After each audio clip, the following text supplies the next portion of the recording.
நான் அகத்தியர் வாசியோகம் சேனல் கிடையாது. நான் அகத்தியர் வாசியோகம் சேனல் மூலியமா எல்லாருக்கும் ரெக்வெஸ்ட் பண்ணி சொல்லிக்கிறேன். எல்லாருமே வாசியோக பயிற்சியை செய்யுங்க.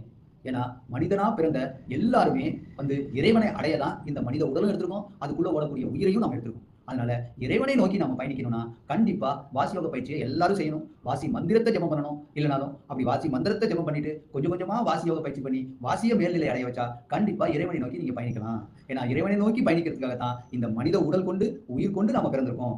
6ஆம் அறிவு கொண்டு நம்ம பிறந்ததே 7ஆம் அறிவை நோக்கி பயணிக்கலாம். அப்ப 7ஆம் அறிவு தான் நமக்கு உயிரே கொடுத்திருக்கு.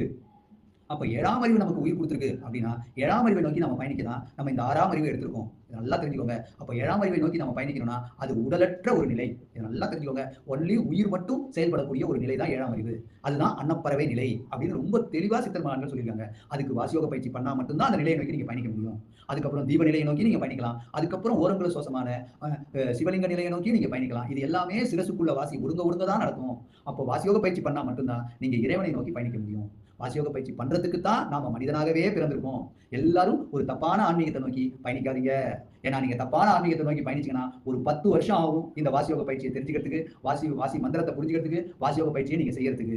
நல்லா தெரிஞ்சுக்கோங்க. அப்படி இல்லாம ஆன்மீகம் தான் உங்களுடைய சிந்தனை. நாம ஆன்மீக சிந்தனையில இருக்கவங்க கண்டிப்பா வாசியோக பயிற்சியை செய்யுங்க. ஒரு 5 வருஷம் 6 வருஷம் கஷ்டப்பட்டா போதும். கண்டிப்பா நீங்க சிரசுக்குள்ள ஒடுங்கி மேல்நிலை அடையலாம். உங்களுடைய வாசி எதை செய்யறதுக்காக இந்த பூமியை நோக்கி பிறந்திருக்கோ அதை நீங்க கண்டிப்பா செயல்படுத்த முடியும். நல்லா தெரிஞ்சுக்கோங்க. எல்லாரும் தெரிஞ்சுக்கோங்க. உலக மக்கள் அனைவரும் தெரிஞ்சுக்கோங்க.